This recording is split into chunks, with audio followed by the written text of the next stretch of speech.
Hello, I'm Tim Smith with the Adams County Historical Society.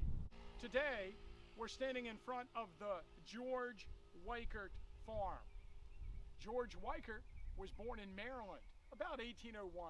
He moved to Adams County in the 1830s, and about 1851, he purchased this farm with I think 78 acres just north of the area of Little Round Top. He lived here with his family at the time. His daughter, Elizabeth Louisa Weikert, was 12 years old at the time, and years later, she described the family at this location. The house, being used as a temporary field hospital, was filled with the wounded from both armies. 6 men died in the parlor alone, and soon graves dotted the yard and immediate surroundings. The remains of hasty operations, bones, amputated arms and legs were piled high in front of the window. The parlor carpet was missing when the family returned, but the mystery was explained when they started to exhume the bodies for burial in the National Cemetery.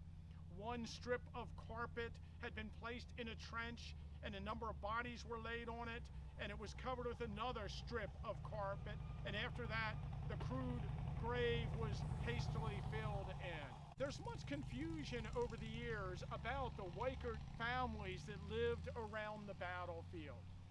There is a Jacob Weikert that lived on the back side of Little Round Top, and he had a large family.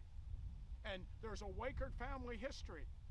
But apparently Jacob Weikert, who was from Pennsylvania, was not that closely related to George Weikert, who lived here from Maryland.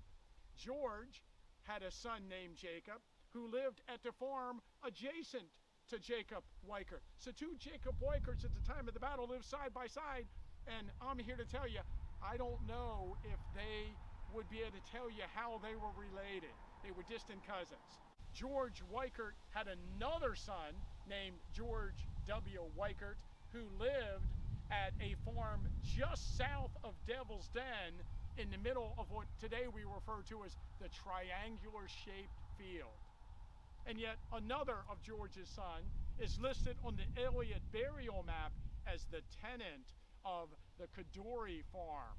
Now, we're not sure if he lived there at the time of the battle or moved in just afterwards. But there are Weikerts, Weikerts, and Weikerts that live in this area of the Gettysburg battlefield at the time, one of the more prominent Pennsylvania German names associated with the battle. And if you like the historical content we've been placing on our YouTube channel, please subscribe.